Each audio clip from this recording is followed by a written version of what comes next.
My name is Lisa Delano Wood, and I'm an associate professor of psychiatry at UC San Diego and a concerned San Diego unified parent who is really honored to be here with you all and very excited to be able to hear scientists and experts talk directly with us here tonight.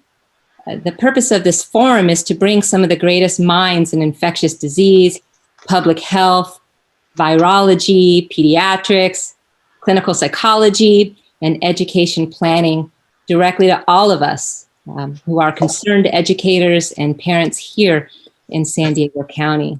I am honored to be joined today by my Parent Coalition co-leader, Danielle Carlock Stewart, a childbirth educator, advocate, and community activist who is a parent to 3 children in San Diego Unified.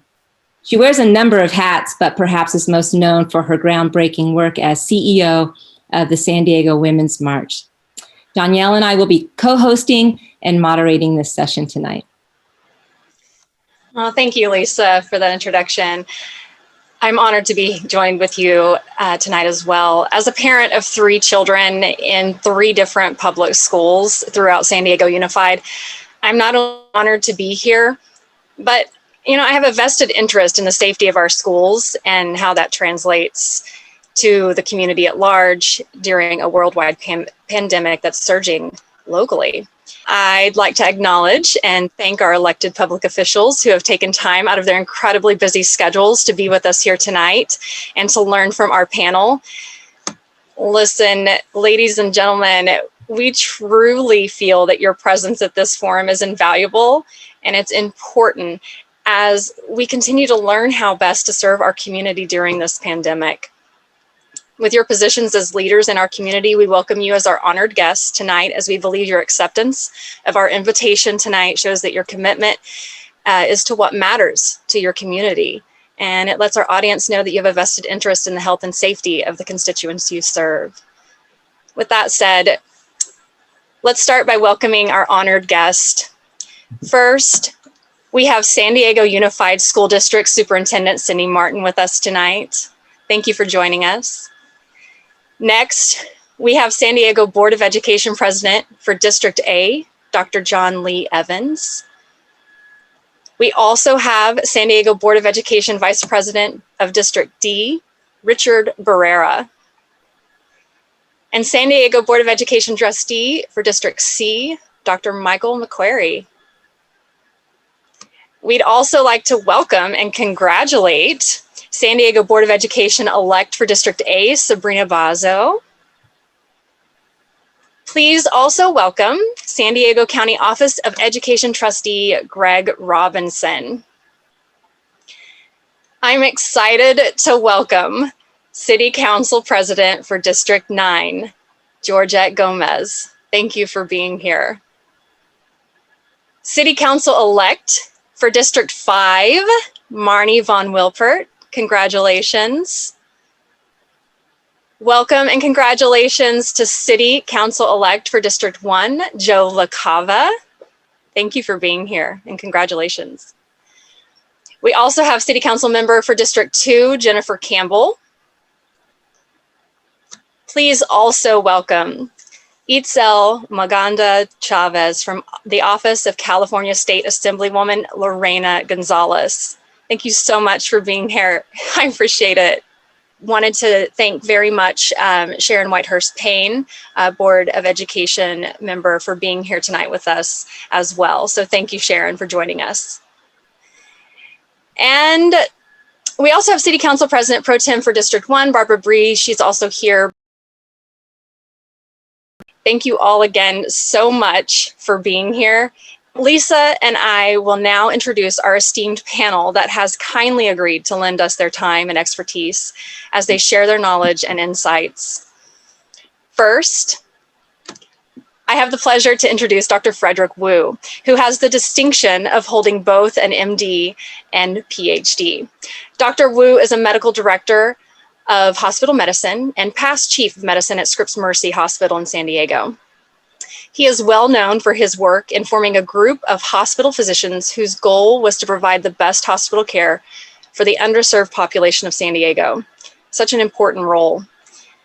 He now serves as Chief Medical Officer for the 120 Provider Medical Group, SHIPMG, which represents critical care, hospitalist, and palliative medicine across Scripps Enterprise.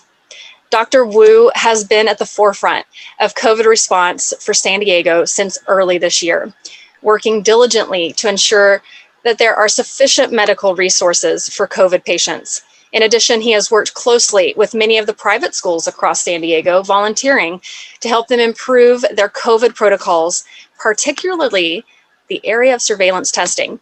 Dr. Wu has a wealth of knowledge to share with us tonight, and we're excited to have him. Thank you, Danielle.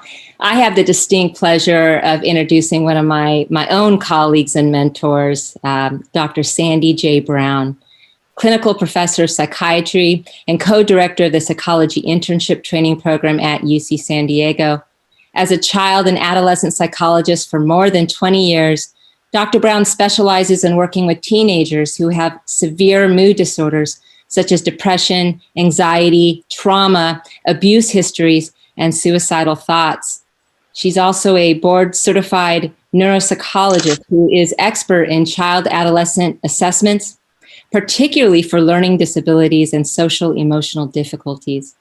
Dr. Brown is highly regarded as a mentor and educator and is a recipient of countless teaching awards. Wow, thank you so much for joining us, Dr. Brown.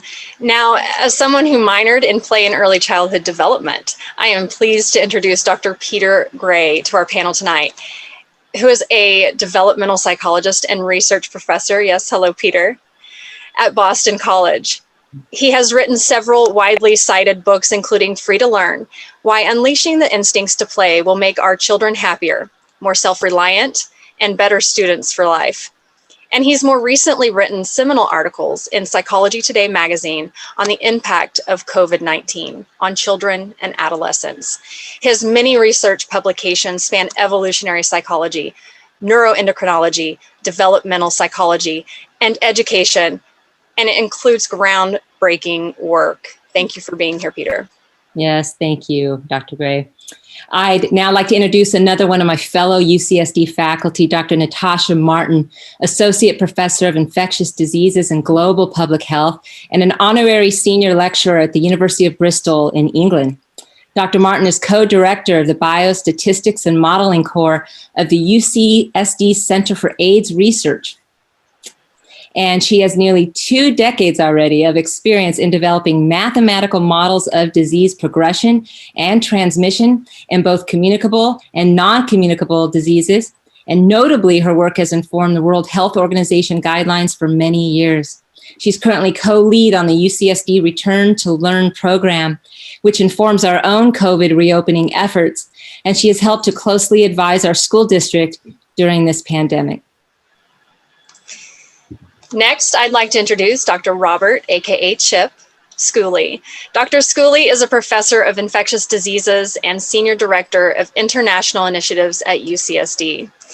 He led the UCSD's infectious diseases division for 12 years and now serves as vice chair of academic affairs and co-director of the Center for Initiatives, the Center for Innovative Phage Applications and Therapeutics at UCSD. Dr. Schooley was also among the very first to treat HIV infection. And in 2016, he was the first physician to treat a patient in the US with intravenous bacteriophage therapy for a systemic bacterial infection. That's incredible. He has published over 150 scientific articles in the field of infectious disease, and he has been deeply engaged in UCSD's response to the COVID-19 outbreak. Great. For my last introduction tonight, I have the distinct honor of introducing you to yet another faculty member at UCSD, Dr. Howard Terrace, professor of pediatrics. He's recognized for his role in academic community engagement and public health, and he has consulted closely with San Diego Unified, as well as multiple other school districts across our state. For all of his tireless efforts and advocacy to improve the health and well-being of our local community, Dr. Terrace was honored as a health hero by Combined Health Agencies of San Diego. What an honor. He has extensive publications focusing on school policies that promote safety and health, with an emphasis on improving access to healthcare for underserved children and those with special healthcare needs. So last but not least, we'd like to introduce the president of the San Diego Education Association, Keisha Borden. Thank you so much for being here, Keisha. Keisha has been an elementary educator in the San Diego Unified School District for over 20 years and is a strong advocate for quality public education and working families in San Diego and across the state. Keisha has worked tirelessly to develop coalitions with parents and community members in order to improve the conditions of learning and teaching in our schools. And we really appreciate her willingness to be here with us tonight. Thank you. Yes, thank you. And thank you to all of our panelists. We're, again, so grateful for your time and your invaluable guidance here tonight. Okay, so let's get started. I would like to direct my first question to Dr. Terrace. This has been an incredibly confusing environment. And, you know, we're all doing the best that we can to follow all the various news stories and try our best to understand, you know, how we can do our part as community members to curb infection rates here in San Diego. We see that we're now in the worst of 4 possible tiers, the purple tier in California's color-coded, you know, opening roadmap. Can you describe for us really what that purple tier designation means? You know, what does it reflect, and what can we do to get us out of that tier? Yes, I mean, we have more than 7 daily new cases per 100,000 people. And that is what puts us into purple. We were able to skirt that for a while because they adjust that when you do a lot of testing. And our county is way ahead per capita in how many people we test. But, you know, you can only adjust the numbers so far. When things are bad, they are bad, and we are bad now. It's not equal everywhere in the county. The South Bay and parts of East County are far better than parts of North County, for example. We overall are well above the limit of where we should be in order to go down to the red tier again. It would take several weeks of being below the 7% before we were be able to get into the red tier. How do we get out of it? A lot of it is, you know, masks. And that would be the first 3 answers. The other ones, of course, are all the other things we talk about for schools and elsewhere, which are, you know, distancing and holding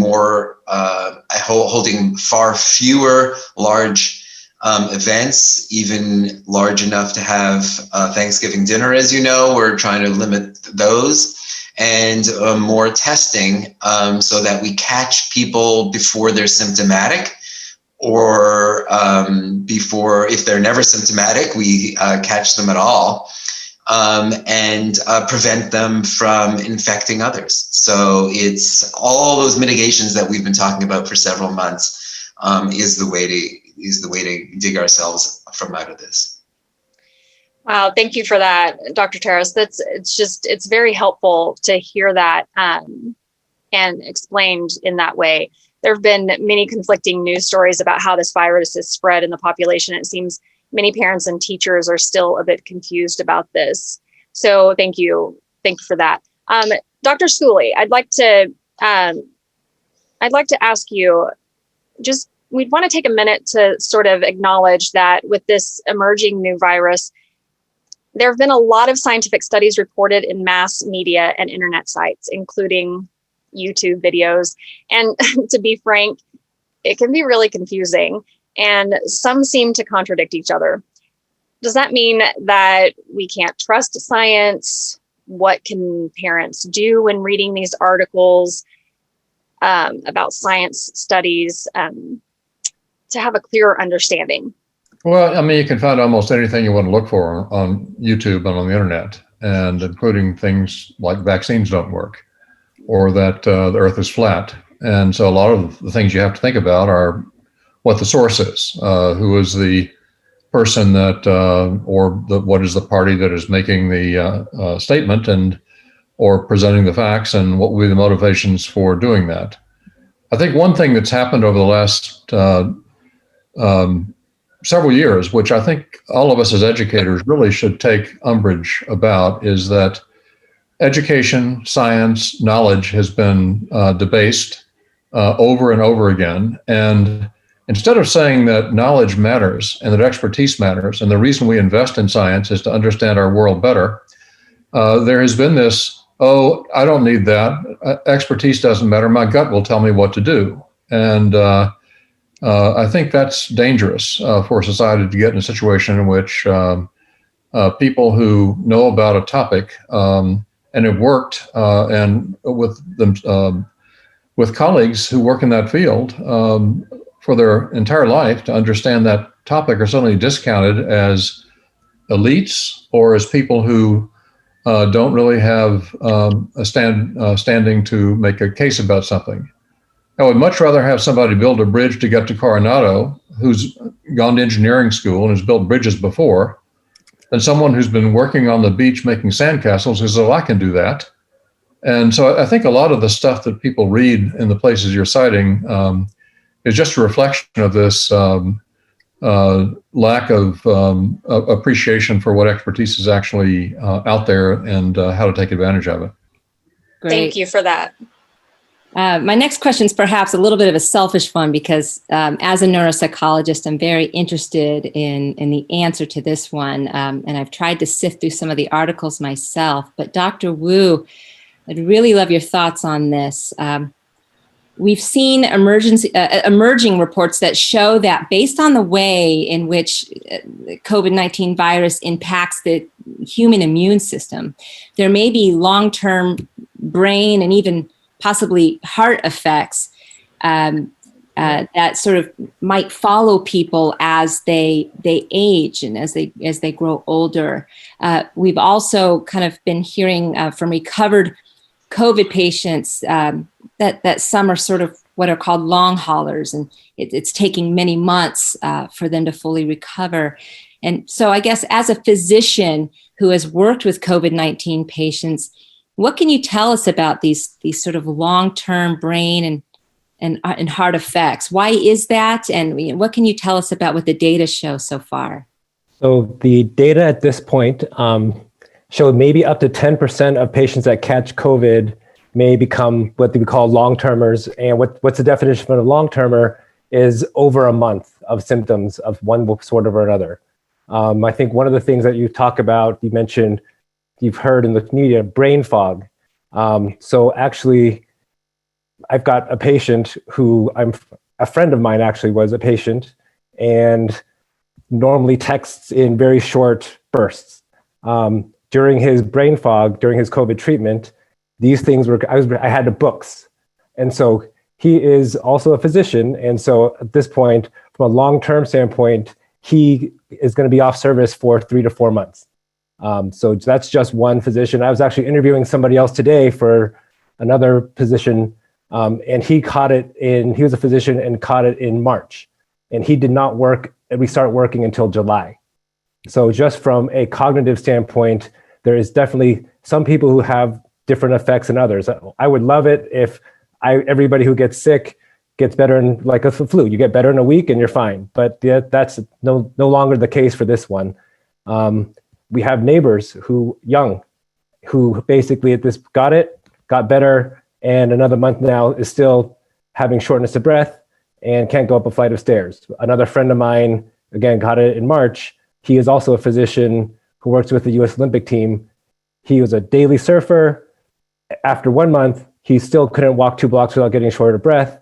And it took about 3 months for him to get back. So as to why, I think There are a lot of theories out there. So some of this could be autoimmune. As your system starts fighting the infection, you kind of have a little bit of cross immunity with normal natural proteins that are in your body, kind of in that same vein of Guillain-Barré. But the long-term fatigue and other symptoms that go all across the board is real. Scripps is at this point discussing having a COVID clinic for these long haulers. I know UC Davis actively has one up and running right now. Piggybacking onto that, as someone who works with and studies Alzheimer's disease and other neurodegenerative disorders, do you think this may elevate risk for these sorts of diseases down the line, or are the data just not quite there yet? I think it's doing something already. And I absolutely think that these longer term progressions, we will just find out more and more over time. So at this point, aversion is basically our treatment right now. The masks that Dr. Terrace was talking about. And I think I want to comment on what Dr. Schooley was mentioning. My general rule for anything I'm looking for online or reading is if it's telling me exactly what I want to hear, there's something wrong with it. So start looking about it, really, really pay attention to, you can find whatever you want on the internet and it'll tell you exactly what you want. Again, back to what Dr. Schooley was saying, why is that? And don't fall for that trick all the time. Thank you. That's just so helpful. Really appreciate that. Yeah, that's really good advice. Dr. Wu, it really, goes to the comment or the statement about the fact that this is a novel virus, and we don't know everything we need to know about it, and we do know that it has been doing some mutations and such, and so that it has been changing, and so it's really important that we are careful and as we move forward. One question though I've been hearing quite a lot is, why is it that younger people are less likely to show symptoms? Dr. Schooley, can you answer that for us? One of the things that the virus is extremely sensitive to is interferon. And one of the first things that the virus does when it infects human cells is to turn off the interferon axis. Children have a more active innate immune response than older people do. And it's quite possible that what happens is in the early stages of infection of children, the interferon response gets the best of the virus and holds the virus at bay long enough that the surge of viral replication that makes adults sicker happens less often in children. So it probably has to do with the innate immune responsiveness of children. Sure. Thank you for that clarification. Really appreciate that. Yes, thank you. My next question is directed toward Dr. Martin. We know that you've had a very significant, large role in terms of leading efforts for UCSD's program called Return to Learn. For those in our audience who aren't as familiar with that program, it would be great if you could tell us a little bit about it. And we'd love to hear about whether it's been successful thus far. And then just kind of piggybacking on that, I read a little bit about water testing and just sort of wondering if that's happening at UCSD, wastewater, and if you recommend it for schools. Sure. Thanks, Lisa. Yeah, so at UC San Diego, we've developed a plan called Return to Learn, and I'll go into a little bit more detail about it later in terms of what the components are. But broadly speaking, it's a multi-pronged strategy of COVID prevention on campus, where we try to reduce the risk of transmission through masking, social distancing, ventilation, structural configurations to campus in terms of housing and classrooms. We also have a pillar that's viral detection. So that encompasses our asymptomatic and our symptomatic testing, as well as this wastewater monitoring program that you mentioned, where we are monitoring the wastewater out of buildings on campus. And if we detect a signal, if one of those samples is positive for COVID, then we can do a testing sweep and offer the residents of those buildings or the people who work in those buildings testing to identify infections. And we think that wastewater monitoring will help us detect outbreaks early at their earliest stage, so we can prevent the risk of transmission. And then our third pillar is public health intervention. And so that's the contact tracing, case isolation, and quarantine to really prevent the risk of spread once we identify infections on campus. And all those three pillars work together. They're interdependent, we're adaptive.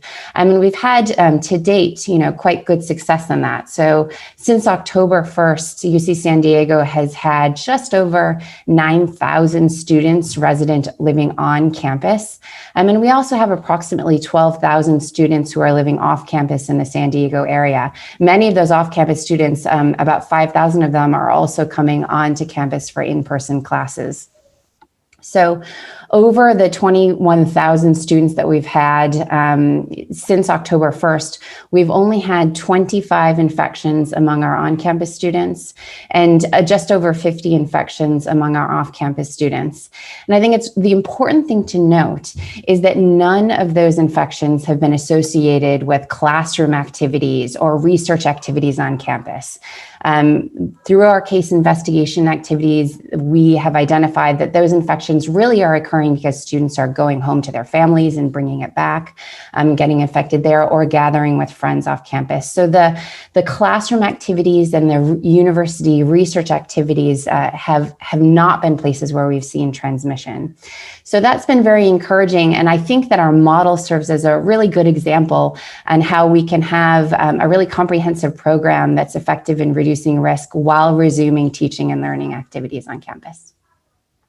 Wow, that just really is incredible, because I've been following different districts across the nation that many have to close as quickly as they reopen, and they don't have these mitigation these in place, all these strategies. So that's amazing, given that the sheer size of folks that you have on campus, living on or off campus, and only that's amazing that just such few infections. So thank you for that. Yeah, and Dr. Terrace, I'd like to move into some of this as it pertains to public health decisions, and in particular, opening schools.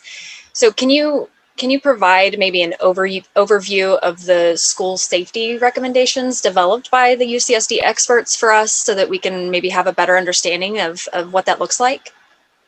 Sure. So, as you know, there are many schools, as you said in your introduction, many schools are open in San Diego County, and most are not, excepting for small numbers of children who are having the most difficulty. And for when you read the data of what is getting transmitted in school, a little bit in San Diego County, but more in other places where there is more schools open. I believe it verifies that what the experts at UCSD talked about back in August still remains true. And at that time, we talked we spoke about this virus being transmitted largely by aerosol. In August, that was a wild idea. It's become slowly more accepted, but that was an essential part of that report. And so a lot of the mitigations for diseases that are transmitted that way are to stop it at its source. So there's the masks. The other thing is when some is out in the atmosphere of a school, to make sure that the ventilation is excellent. Make sure that you remove that aerosol that we're all breathing, and someone has the virus in theirs, but to remove that aerosol with excellent ventilation and filters. We also talked about testing. We said, testing is maybe not that critical when there's hardly any community rate at all, but as the community rate increases, then testing becomes that much, exponentially more important, because the chances that you're going to prevent people who are asymptomatic and spreading from being around is higher. And so all those things were in that August report. We, of course, are still, even though this virus does not seem to be transmitted at all, or at least very much, through common surfaces like touching desks or touching the same pencil, we are, of course, still taking precautions in schools to prevent that sort of spread as well. I'm sure if it doesn't help for COVID, it'll help for flu and other colds, which will certainly put you over the edge if you do get COVID, because two diseases are exponentially worse than one. They also, when these droplets fall, they fall onto desks, they fall onto floors. It takes a long time for them to fall, but that's where they go. And we're not sure yet that when they're kicked up, that they don't still have active virus in the aerosol. So that may be the case. I won't say it is, but putting some resources into cleaning surfaces without going overboard, I think, is still a very prudent thing to do. And those are the a lot of the essential elements that are in that report, and that have surprisingly, since August, when you consider how fast things are moving, remain still valid. Fantastic.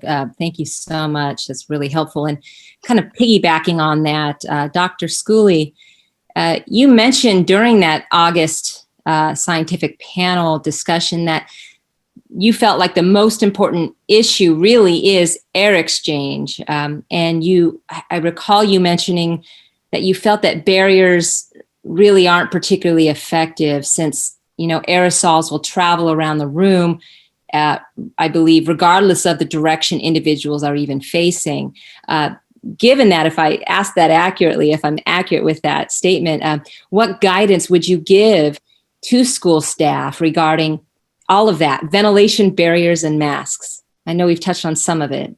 You're absolutely right about the issue of the barriers. A lot of that was based on the earlier misconception that the virus was mainly spread in large droplets that were coughed and sneezed as projectiles in front of you, as opposed to small particles that come from deep in your lungs when you talk or you breathe. Those you can think of more like cigarette smoke that just kind of fill the air in a room. And that having a plexiglass barrier here or there, for example, the plexiglass barriers between Vice President Pence and Vice President-elect Kamala Harris were a joke. They had nothing to do with anything in terms of protecting either one of them from each other, except perhaps their words. Mm-hmm.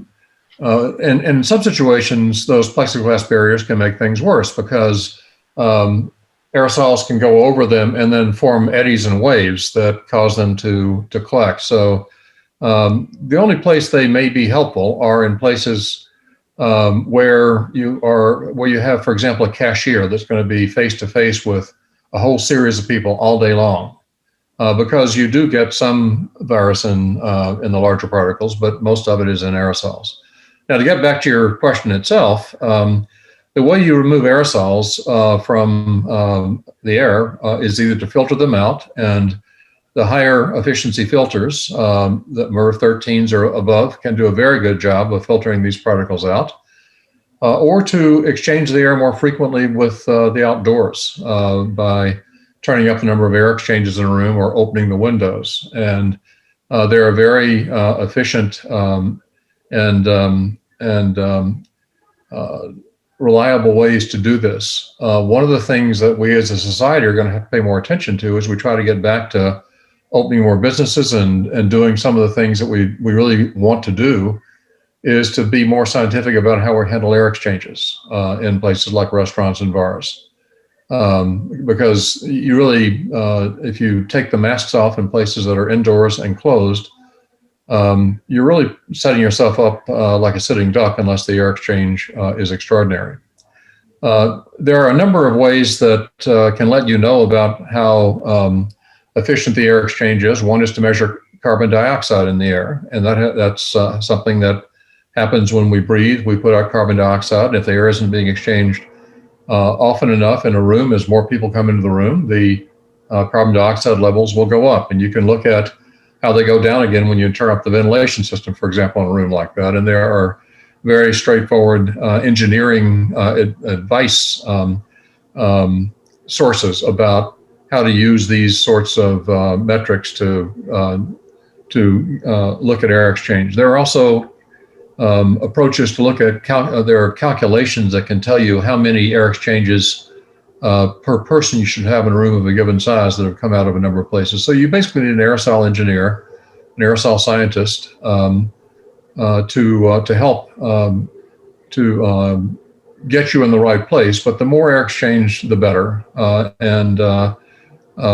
It seems like this is kind of countervailing what we've done for years, which is try to close rooms down to decrease the, to make it cheaper to air condition them. And now we're saying open them up. It's more expensive, but from the standpoint of viruses like this, you basically need to do this.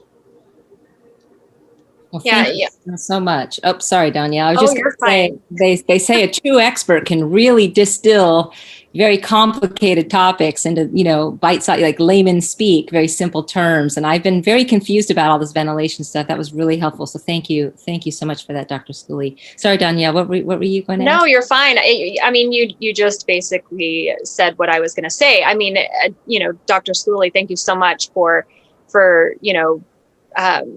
telling us exactly, what all of this means and sort of going through what exactly it means to have proper ventilation and how that's going to, how that really plays into the safety and protection of the children and the teachers, administrators, and then ultimately, our community when our kids are in schools.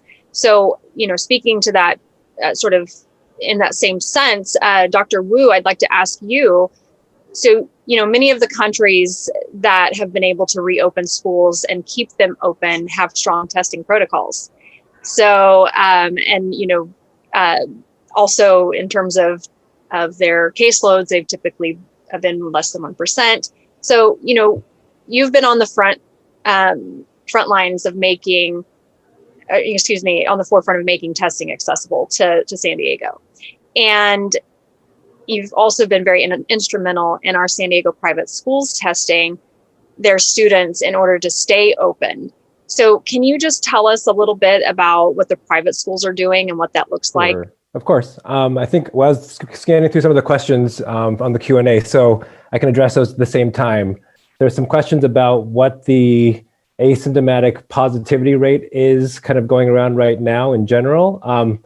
The reason that actually this testing stuff came into my head at the beginning was there was a group of UCSD, Rades, and Scripps researchers who wanted to test all healthcare workers early during the pandemic. So from March through June, they tested across the board about 10,000 healthcare workers. And the percentage of positive at that time, when the rate in the county was very low, was easily less than 1%. It was close to kind of 0.2% at that time.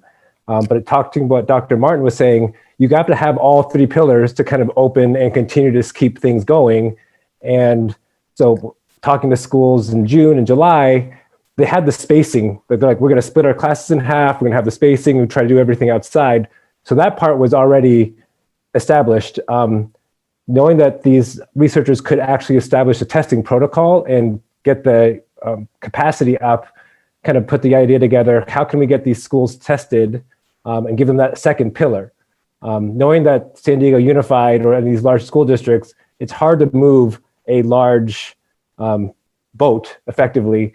We just decided to say, let's just look at see what private schools are doing. So right now, currently we have 5 different private schools of various sizes, from approximately 150 students at one to almost 1,100 students at another.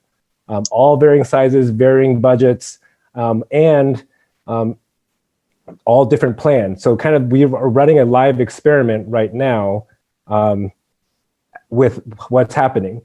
Given that the current increase in the community spread at the moment is happening, the amount of testing that these schools want to do has increased dramatically actually this week. So we have schools that are testing just for their teachers.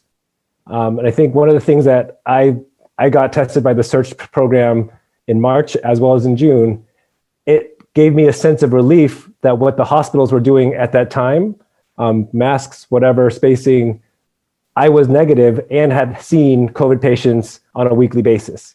So when I kind of sold it to the schools was, look, I think teachers are afraid, rationally afraid. They don't know what's going to happen. They don't know what their experience is going to be. So will these interventions help? And so without that testing on top of it, they don't think people are going to get the confidence. So the same way that the nursing staff and the physician staff gained confidence that our policies were effective, I thought the schools would benefit from having that going. So we've got some schools that just test their teachers once a month. Another of the parents that I engage, actually another expert in town, is in touch with the Navy. The Navy is actually testing a quarter of their people every week. So it's from a surveillance testing, and that was kind of their recommendation at that time. So we actually have another school that has implemented a 25% of their student population every week on a random scatter basis. And then I've got 2 more schools that are now going to be testing everybody. I've got 2 schools that are testing everybody before they come back from Thanksgiving, and probably again back to New Year's after the Christmas break, as well as, but teachers to me are the pillar. I think what you've seen in all these other schools, even in New York City, when they've had their schools open and their in-school positivity rate is quite low, the policies are working. It's the community spread that we want to kind of keep a hold of. And if we test and we find out community spread is getting into the school, then we can isolate and get them out of that environment, which is kind of the whole goal of this testing process. Right. It's important for us to have these factors in place so that we can, catch those cases and use the contact tracing to be able to prevent any type of major or super spreads. And that, definitely needs to involve or include our, mask wearing and ventilation. Of course. And the desire for testing is obviously out there since we've got this going for the past 3 weeks. And I think we, made the huge local paper, the La Jolla Light, this week. I've got 7 schools that have contacted me this week that we're going to get enrolled in testing in the next 2 weeks at this point. Oh, great. So 7 more schools, which brings us to 12 right now. And we'll see what, how this grows. Well, that's Thank you so much. Yeah, you really teed up kind of a nice segue into a small presentation that Dr. Martin said that she would be happy to present to us. So it's just a little bit more detail about what is surveillance testing, why is it helpful, and just what are the components of this. So without further ado, I'll hand it over to Dr. Martin. Thanks, Lisa. So yes, I'm an infectious disease modeler. I simulate disease epidemics. And so today I'll talk a little bit about the modeling that we've used to inform both our campus reopening at UC San Diego, as well as asymptomatic testing strategies in schools here. So you heard me talk about this before. The UC San Diego Return to Learn program has these 3 pillars. The first pillar is risk mitigation. So face coverings, cleaning, sanitation, physical distancing, but also we've thought on campus as well as in schools about how we can reconfigure things to reduce the risk of transmission. So how do we de-densify the residential housing on campus? Or how do we shift some of our courses online? And for those courses that we have in person, how do we reduce the density of students in those classes to reduce the risk of transmission? Our middle pillar is viral detection. So that's our testing program. That's also our environmental monitoring, which I spoke about, our wastewater monitoring program for early outbreak detection. And we also, of course, need to monitor what's going on in the county because we don't exist in isolation and many of our students and staff live in the community. And so we're part of that broader community. And then the third pillar is public health intervention. So that's your case isolation, contact tracing, exposure notification. We have digital exposure notification technologies like California COVID Notify, which can help us with that. And as I mentioned before, these 3 pillars are really interdependent. We can't just rely on one of them. Testing alone is not sufficient. We really need all of these pillars to be working together in order to reduce risk on campus. And another really key element to our program is that it's adaptive.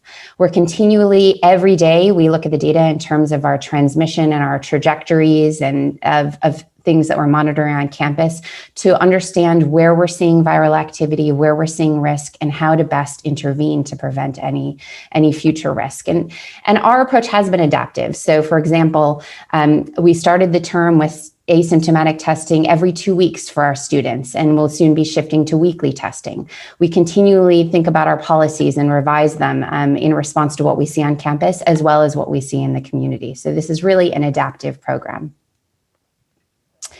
And so part of this program has incorporated insights from mathematical modeling that our team has worked on. And mathematical modeling is useful, and it's particularly useful in examining the relative benefits of different strategies. So models are not crystal balls. We can't say exactly how many people will be infected on February 22nd in our campus, but it can help us understand the relative benefits of things like what happens if we bring students back in single accommodation versus doubles. What happens if we reduce the maximum classroom size down to 50 or 20? What is the relative benefit of different asymptomatic testing strategies and testing frequencies? And what can be the additional benefit of masking, physical distancing, and contact tracing efforts? And so we've really used the models to try to understand how we can develop this comprehensive sort of multi-pillared strategy and the relative benefits of these different components of it.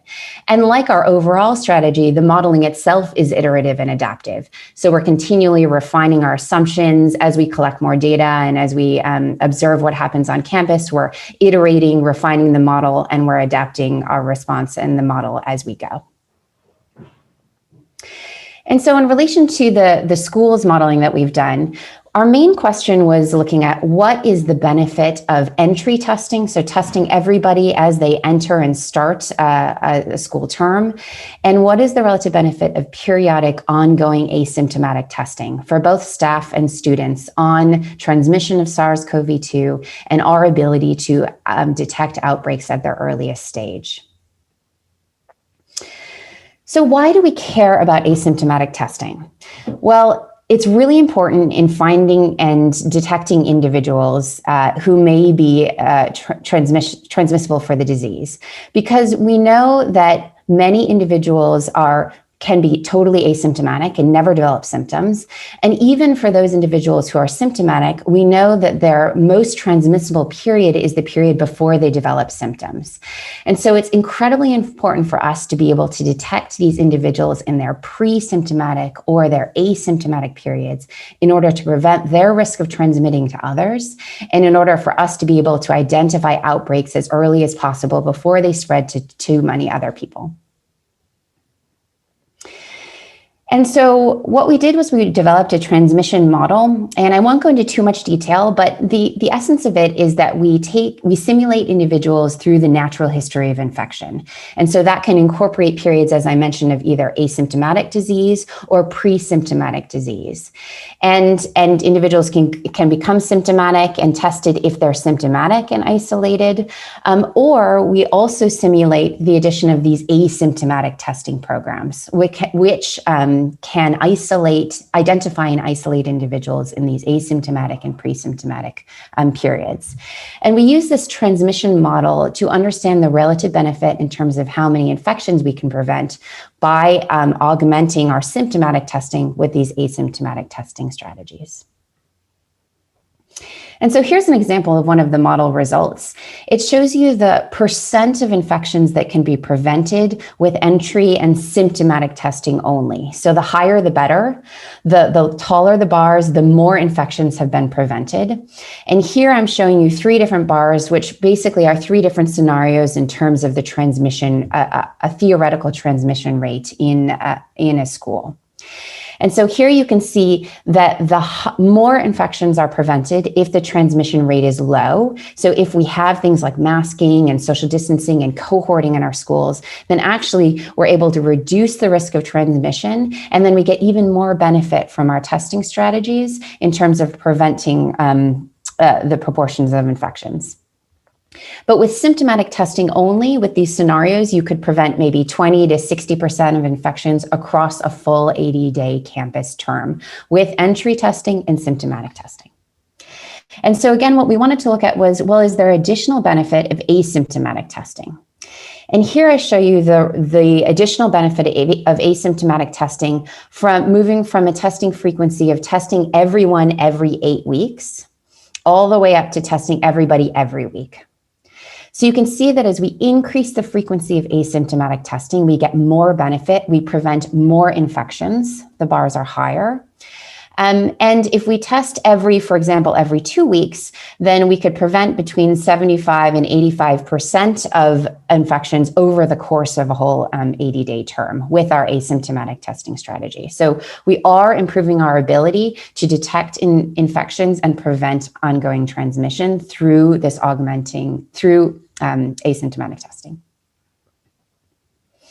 And so here the slide shows us the relative benefits of entry testing, so a one-time test as at the initial start of term, and which is shown here in the blue, and periodic testing. So our testing, our asymptomatic periodic testing, which is shown in the green. So again, the height of these bars is showing us the proportion of infections that are prevented. So the more testing we do, moving from left to right, the more infections are prevented.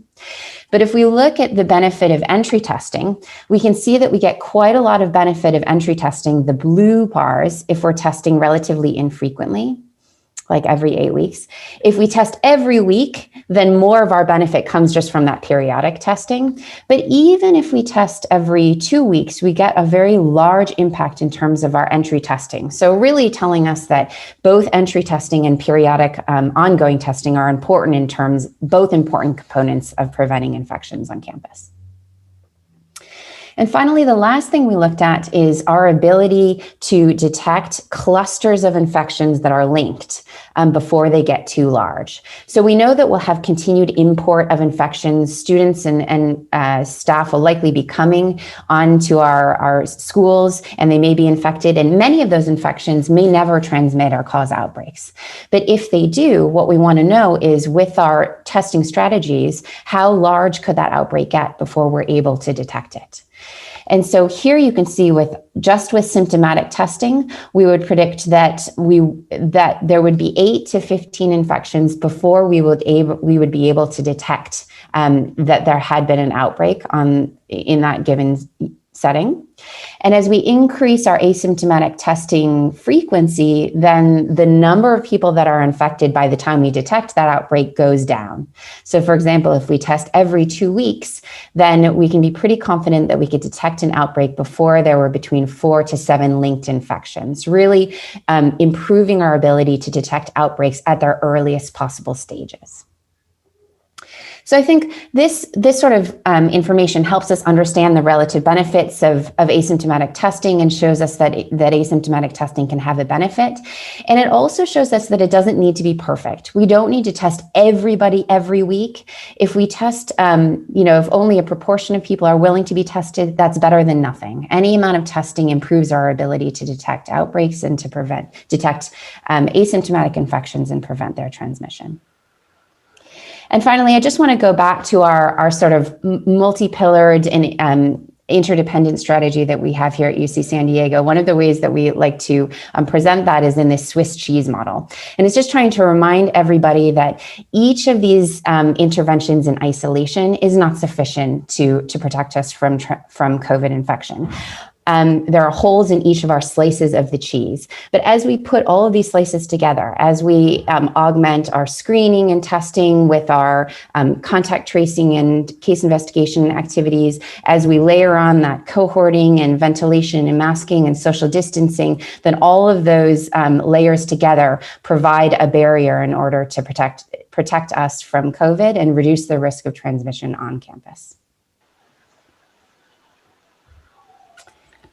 Incredible talk. Thank you so much. That really drives it home. It's been so confusing knowing that there's this testing in place. And so thank you so much for really breaking that down for us in such an understandable way. I know somehow an hour just went by. We'd like to turn our attention now to the other side of this that's equally important. which is the social and psychological sort of the challenges that this pandemic has brought to many folks in our communities. You have many teachers who fear for their health, yet have concern for children's learning. You have students who are not in the optimal learning environment and are suffering with greater social isolation. And then you have the parents who are worried about risks of sending their children back to school as COVID rates are rising so quickly. We've even heard from children who are fearful of going to school and bringing back, the virus to their parents or their grandparents. And to that, Dr. Gray, I'd like to ask, you're a developmental psychologist who is one of the few researchers who has extensively studied the impacts of the pandemic on children's social and psychological health. Can you tell the audience about the surveys you've conducted? And for example, how many children and adolescents were studied and what did those results show? Yeah, well, we, through the Let Grow nonprofit that I'm part of, we conducted a nationwide survey both in April and May, so a month after most schools were closed, and then again 2 months after most schools were closed. In each of those surveys, there were 800 parents surveyed and 800 children between the age of 8 and 13 surveyed. And the survey was conducted in a balanced way across social class, across race, across the country, and so on and so forth. And we asked questions about both to the children and to the parents about how the children were doing, how the parents were doing, what the relationship between the parents and children was doing, how the education was occurring in the home, and so on and so forth. What we learned, I think, what was surprising to many people, not so much to me because of the research I had done previously. Families are coping a lot better than people thought they would. One of the questions we asked to the children, are you more calm or less calm now than before schools were closed? Twice as many said more calm as who said less calm. We asked a similar question to the parents about whether their children are more or less stressed. And again, many more parents said their children are less stressed. Parents said their children are getting sleep for the first time. They're getting enough sleep. They're rested. We asked the parents, are there more conflicts between you and your child now or fewer conflicts? 73% said fewer conflicts now than there were before. Why is this? To me, it's not terribly surprising. What are the conflicts about? Getting your kid off to school, getting up to all those after-school activities that are now closed off, nagging them about their homework, and so on and so forth. You close that off, and you reduce conflicts. Another question we asked about parents had to do with has your attitude towards your child changed as a result of their being home and these things closed? And if so, how? And the great majority talked about positive changes that they've observed. They were more impressed by their child than they had been before. What some of them said was, well, at first my child was very bored, but I didn't have time to amuse my child. I had these other things to do. And what I discovered is my child was very good at figuring out things to do. And we heard from children that they were doing things for the first time. And I claim these are educational things for the first time that they did not have time to do before. They're learning how to ride a bicycle. Many of them talked about playing a musical instrument that they never had time to do before. Some of them talked about reading for pleasure instead of stuff that they're being forced to read. Some of them talked about actually, believe it or not, learning a foreign language online that they were interested in, a language that wasn't being offered in school, and so on and so forth. So all in all, educationally, this, at least during those first 2 months, is not a disaster. Now, there have been a couple of more studies by other people. There was a study in the UK of 14-year-olds. There was a study done by the Wheatley Institute, Family Institute, that was conducted a couple of months after our study. Similar results they were focused primarily on psychological, on emotional things, and finding that, to their surprise, there were more kids who were reporting mentally healthy responses to being out of school as compared to before school. Again, this shouldn't be greatly surprised. One thing we know, which we should know because there's three or four studies showing it, but it doesn't get into the popular press, is that the rate of suicide among school-age children is twice as high when school is in session as when it's not in session. The rate of depression, the rate of reported anxiety is much higher when school is in session than when it's not in session. So to me, there's a real lesson here about school, that when we go back to opening school, let's not go back to just what we were doing before. Let's learn from this disruption. Let's learn that we need to do things differently. We need to give children more time to play. We need to give children more time to get bored and find their own activities. We shouldn't be keeping them so busy all the time and so stressed with high pressure testing.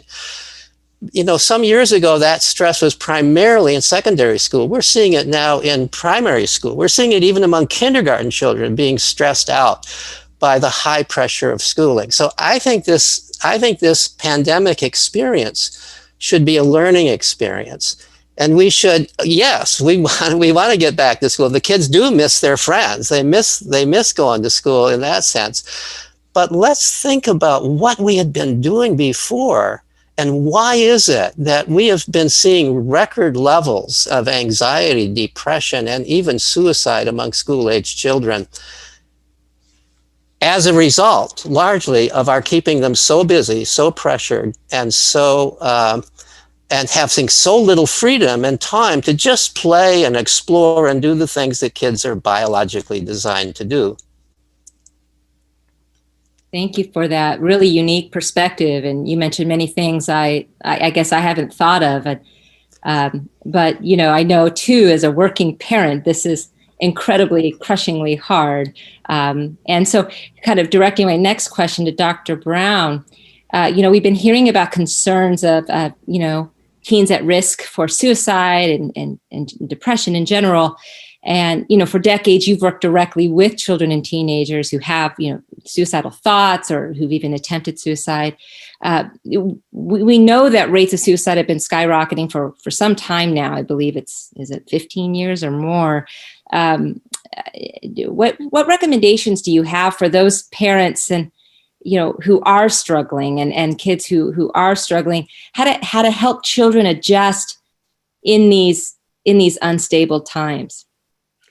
Sure. Thanks, Lisa. First of all, I'd like to acknowledge just how tough it is to be a parent during these extraordinary and very unique times. Very complicated scenario to have to deal with on a daily basis, and especially when there's no clear-cut end in sight. And you're right, the risk of suicide has gone up for kids over the years. One thing that we always tell parents in the unit I work in is that as parents, you're the best observer of your children. You're the most knowledgeable about your children. No one knows your kids the way you know them. And in that context, it's important to be very sensitive and to watch your children as we go through this pandemic and their worlds have been turned upside down, to check in with them frequently, to be approachable and open and non-judgmental, to give them permission to talk to you about their feelings, and to monitor things like their sleep, their appetite, their mood. It's important to also keep in mind that for kids and adolescents, depression often presents as irritability. So if your kids are snapping at you or not sleeping well or sleeping too much, or you see changes in their school performance, how well they're approaching their schoolwork, these are all flags that you should consider when trying to decide when it's time to call your pediatrician for a referral. And I would also encourage parents not to hold back from making that phone call. Any mental health professional will be happy to tell you that your child is having an adolescent moment in the service of preventing any child from going down a depressive or anxious path and ending up in harm's way. So all you can do right now in this pandemic is to be a great observer and also to model as well as you can resiliency for your kids. Your children will follow your lead. If you stay on a clear schedule so that things are predictable, they know what time online school is if they're in online school, they know when to shower, when meals are going to be done, when homework's expected to be done. These are all important milestones throughout the day for kids to latch onto, and predictability helps to control depression and anxiety. So modeling resiliency for your kids, watching your kids, and checking in with them as often as you can, I think are some of the most important ways that we can safeguard our children from having emotional consequences from what we're all going through right now. Yeah, so Ms. Warden, I'd like to direct sort of a question to you. One group of people we haven't really heard much from in the media or otherwise are our teachers. And so as you talk to educators, including so many others like teachers, nurses, counselors, speech language pathologists, and school psychologists, what are the supports and safety measures they would like to see in place for an eventful, safe reopening of schools? And and how are educators coping with online learning, especially as many are parents themselves? Thank you for that question. I think a lot of the community forgets that part when they think of educators, that many educators are in fact parents themselves. And many of them are planning and preparing lessons and teaching their classes while also finding time to parent and support their own children in their online learning. And so many of our educators are having to wait until late evening and middle of the night, frankly, after their own children are tended to and put to bed to really do that vital teacher work that they have to do. But again, because we represent over 6,000 educators, the answer to that question, how are they doing, how are they coping, it really varies. Some have fallen into a routine with their students and things are going very well. And others are struggling much in the same way our students are. So some are doing really well, some are having some problems. And so it's really important that they receive the support that they need, and also just like our students should be receiving the support that they need.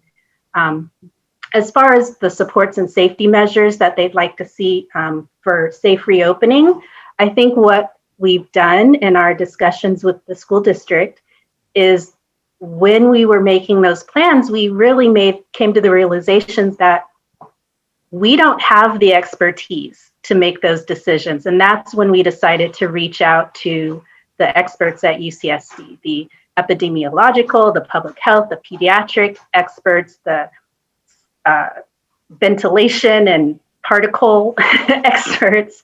And they really helped us guide us in our decision making around reopening of schools. We've heard Dr. Schooley talk about ventilation, the importance of ventilation. Dr. Martin and her modeling has been extremely helpful for us. And so that really is what guides us in all of our discussions with the district. We want schools to open cautiously and in phases, and that's where our phases come from. The experts told us that we should start with the youngest students first and work our way up to the older students. So that's where those phases come from. We want to open up when it's safe so that families and educators don't experience that back and forth that happens and that we've seen happening when schools open up and then have to close when we see outbreaks. So we really want, we don't want to exacerbate the stress that folks are already under during this pandemic. As far as what our educators want to see beyond those safety measures, I think as educators, we always consider the details when you're planning lessons and thinking about what could go wrong or what all those different considerations. Especially if you've been in the classroom any number of years, you're going to come up with a huge list of things to consider. And so when we hear plans from the district or we see the plans for different phases. I know I get a lot of emails asking, well, did they consider this? Did you consider this? What about this? And I think a lot of it comes down to the protocols. How are we going to make sure our kids are distancing? How are we going to ensure our youngest kids are going to wear masks? And I think we've considered those things. I think if parents get their kids ready, I mean, how are you going to the store? How are you going out in public without practicing wearing your mask? So that's something we can ask parents to do, is get your students or your children in the used to wearing a mask so that it's second nature. A lot of our service providers, our counselors and our speech language pathologists, and those service providers who before COVID were sharing small spaces with others that didn't have their own large classrooms, they're really concerned about space. They're concerned about where they can provide those services to their students. Our school psychologists, all of those folks are kind of concerned about where they can find space. Our kindergarten teachers are wondering, how are we going to send kindergartners to the restrooms to expect proper hand washing from a 5-year-old, or expect social distancing from such young children? And so those are the considerations they are really thinking about. And so I think a lot of our educators are thinking about the support they might need to help students really get used to the safety protocols. I think during phase 1, the appointments, we've been able to see those protocols in place, and I think it's added to the confidence in our educators. Many of our educators are trying out the outdoor teaching, but because they do have small groups, they're able to do that. We do have concerns about when we go to larger groups, perhaps when there's 50% of the kids there. I know a lot of people are saying, well, we live in San Diego, let's just teach outside. That may sound doable, but thinking about, say, recess. I know I taught at Zamorano for many years, and there were 10 fifth grade classes. We all had recess together, and our playground was packed. So it may not be feasible to have every class outside teaching. So there's a lot of things to consider, a lot of things people think sound easy to solve, but there's a lot of considerations. But we are very appreciative to the health experts who are guiding our work, and our superintendent has made sure we have PPE, we have masks and gloves and shields and all of that. So I think anything you can do to help people feel safe is going to add to that comfort. And I think just making sure we rely on safety, making sure we rely on science, as Dr. Schooley said. Science is not a bad thing. And I'm not sure where we went wrong in this country, where we're now doubting science and questioning science and going with our gut feelings. I think it's important that we stick with the science and really make sure everyone is safe. Thank you so much, Keisha. Really appreciate all of that helpful information. Yeah, gosh, I just wish we had another hour and a half. This has been incredibly helpful. Clearly, many folks were really interested in hearing what you all had to say. Very few have left, and I think it's a testament to just how much you've been able to bring to light and really help us with some of these questions that we all grapple with as parents and teachers and citizens here in San Diego. We hope that all of you in the audience out there were able to tune in and found this helpful. Certainly this pandemic and all of its challenges have been really difficult to navigate, and we really do. We have a ways to go still, clearly.